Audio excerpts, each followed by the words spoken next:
Hey guys, Booligan here with Booligan Shooting Sports. Today, we're going to take a look at some 3D printed furniture that I designed and created for my Hatfield 12 gauge short barreled shotgun.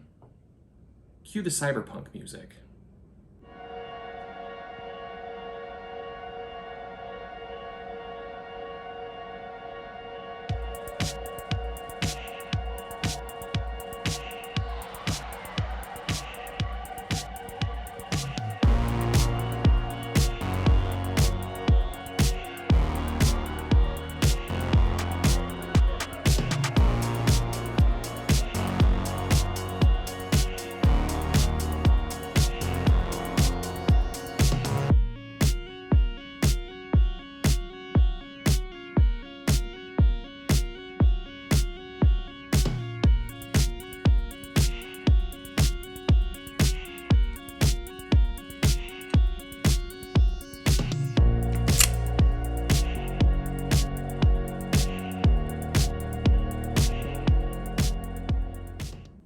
Now I could take a more detailed look at this build.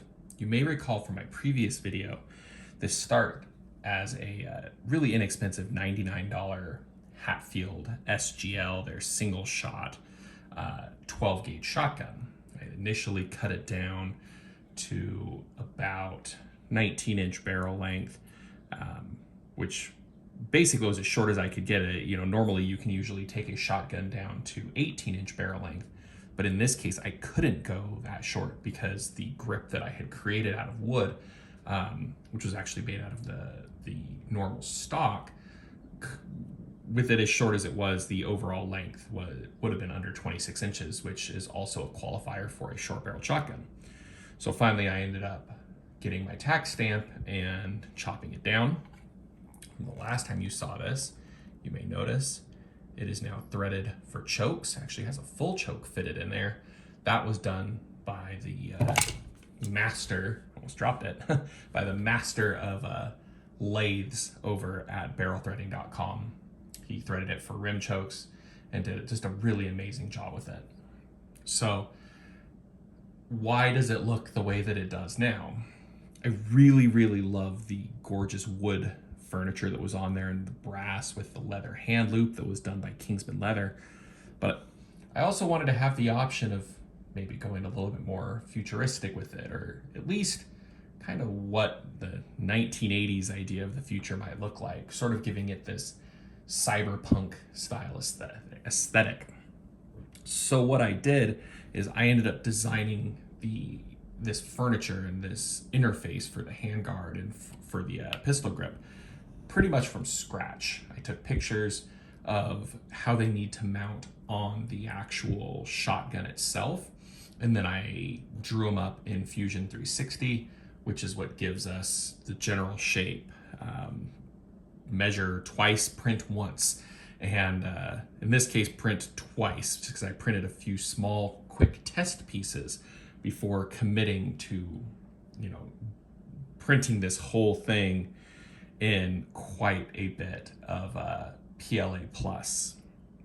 The filament that I went with is Duramic PLA plus. It's a really good filament that I've been using a lot lately. I've really liked their gray, and I've gone through a couple of spools. That's what a Big Chungus is printed out of.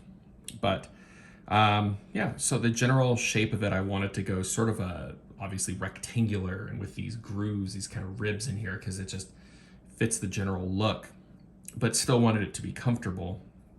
So I ended up kind of tweaking the shape a bit and having that filleted edge be a little bit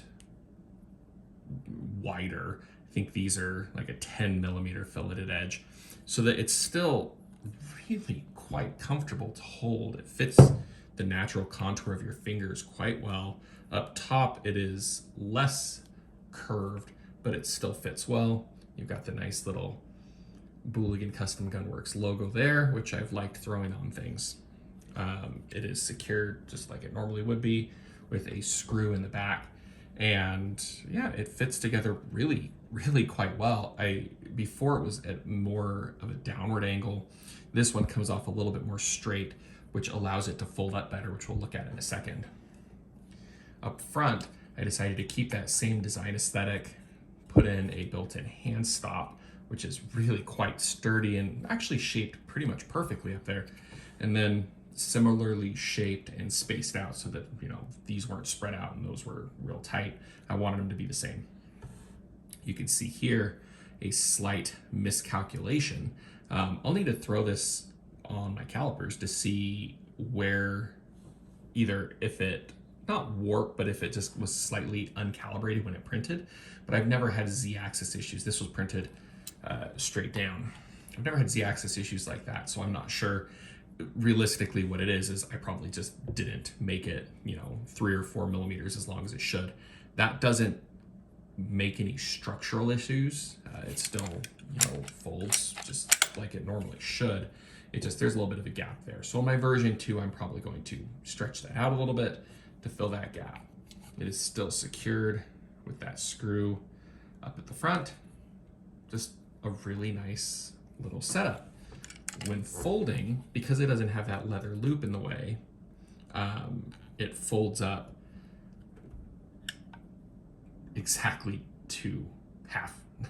It folds up pretty much as folded as it can get. The trigger guard at that point is impacting the barrel, so that's about as folded as you can get there. This was accidental genius. I hadn't planned for this. I didn't design it, you know, to be folded, and it just managed to actually fold up kind of perfectly there. I really can't complain with how that works. It does rub against the trigger guard there, and you can see the trigger guard does move back. So on the next version of this, I'll probably expand that groove just a little bit back further, so that way it's not, you know, because if you're not pressing on it, that's as far as it folds. It just folds a little more if you press on it. I might shorten the grip a smidge to line up, might integrate some sort of locking mechanism here between the two. I've been doing a lot of work with really tiny rare earth magnets, so maybe having these be the same length and having them click together with magnets up at the front would be kind of nice and would make this a very nice little handy package. But yeah, so you've seen this guy shoot, possibly. Nobody really watched that video, so who knows. So you can see how this thing handles with its wood furniture. We will see how it handles with the printed furniture. Now, this was printed on my new 3D printer. I recently got an Ender 3 version 2 for a couple of reasons. One, the big one, I just have so many projects between this and some prop design work I've been doing that my machine has been running nonstop. I needed another machine. I went with the Ender 3 version 2 just because the price was right. I know the Ender platform and I wanted to see how it goes. I was really, really impressed with how it printed. This is with no tweaking, no modifications at all. It just printed super, super, super well. There's no funky binding issues. It's just really flawless printing, and it printed so quiet. It's amazing going from, you know, a standard old Ender 2, or excuse me, Ender 3 to the Ender 3 version 2, and that 32-bit motherboard just runs it so, so quiet. Uses a lot of filament and a lot of time, each of these pieces, because they're printed pretty much at 100% infill or 99% infill on a lot of walls. The handguard a little bit less so, but still pretty much damn near close to 99%.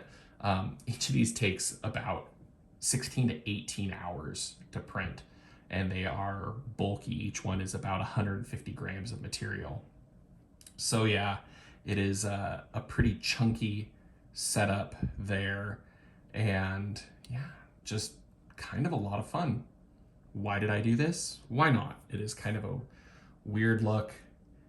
Not very often that you see early 1900s century or early 1900s break action shotgun designs with polymer textured, you know, feel like I need to be either taking out demons on a base on Mars or maybe fighting Terminators with this thing. I'm not quite sure yet, but it's a look that I like.